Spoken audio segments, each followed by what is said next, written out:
This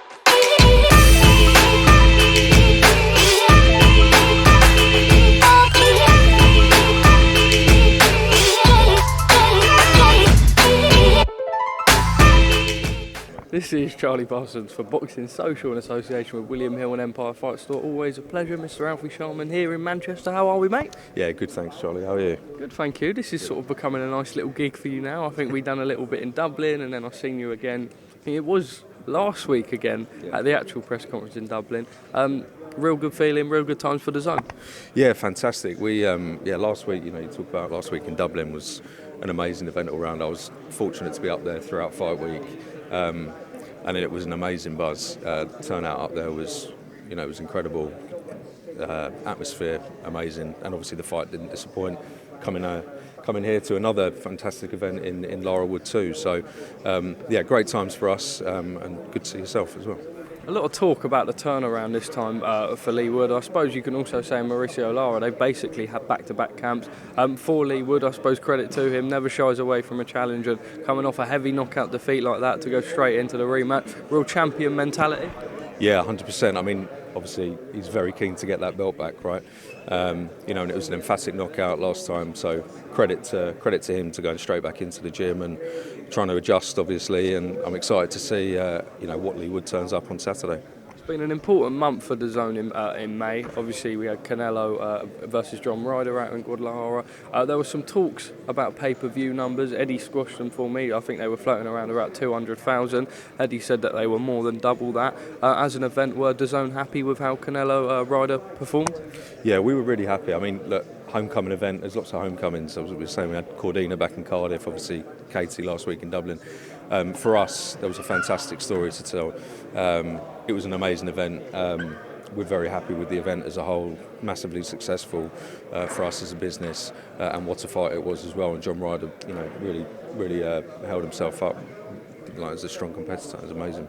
The number that Eddie suggested was around 400,000 pay-per-view buys. Would you be able to confirm or give any clarity on that? I'll let Eddie do that. No, we'll leave that one for Eddie. And then just, I suppose, on the rest of May as a whole, it was funny because he went, this fight can be available on DAZN pay-per-view when he was hosting the Taylor Cameron press conference, and then said it probably should be on pay-per-view, but happy that you were able to deliver that on a normal subscription in Dublin and return boxing back, big-time boxing back to Dublin. Yeah, absolutely. I mean, the main thing, we always said it, there are certain fights that are pay-per-view, there's certain fights that we as loyalty to our customers want to give back as part of your subscription.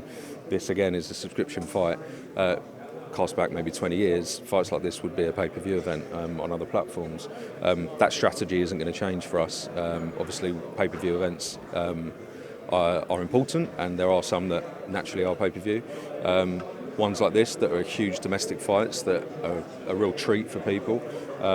We're really proud to be able to give them as part of our subscription. All right, let's talk about sort of some of the other announcements. I know that more and more boxing shows, Clarissa Shields out in the States is landing on DAZN. The PFL have just signed Francis Ngannou, and they've obviously got a great relationship with DAZN.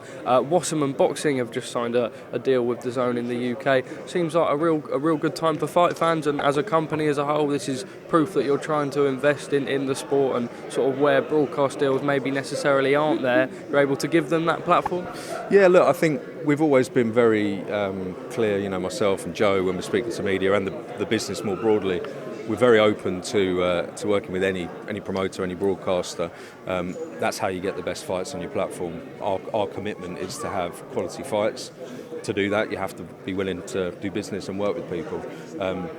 Proof that we do that, we had probably the biggest fight in the US for a very long time last month with Tank Davis and Ryan Garcia. We partnered with Showtime on that,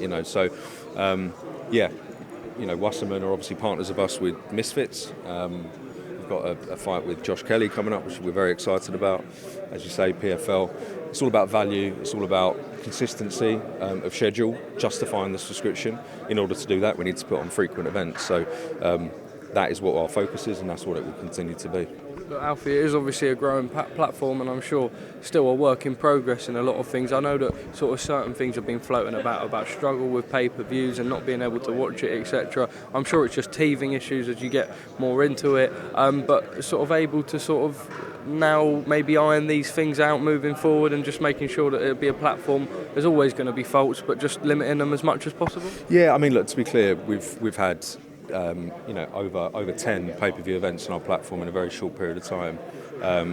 Tank Garcia, there was some unfortunate edge cases where paying customers were not able to watch the fight. Very small amount, and they were contacted immediately and will not be charged. We then subsequently put on 2 pay-per-view events back-to-back after that in the UK and in the US to great success. So very much a one-off. We're more than confident in our pay-per-view functionality, and yeah, continue to grow it wherever we can. Alfie, just moving forward, obviously got this here and then Matchroom. We've only got sort of 2 shows, I believe, moving forward that are announced in the schedule. July 10 with Sonny Edwards, and then June 10 with Sonny Edwards, and then July 1 with Dalton Smith against Sam Maxwell. Obviously some state shows in there in June as well. Just making sure all territories get sort of the market and sort of exposure they deserve. Yeah, 100%. Again, we're a global sports platform, right? Our objectives are always global. We in the US and the UK in particular, huge fight fans.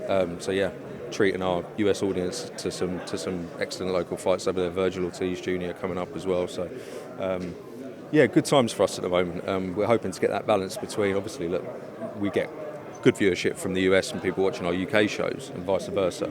But it's important that we cater for various time zones, and we feel we're doing that pretty well at the moment. Alfie, top man, always a pleasure. Thank you very much for your time.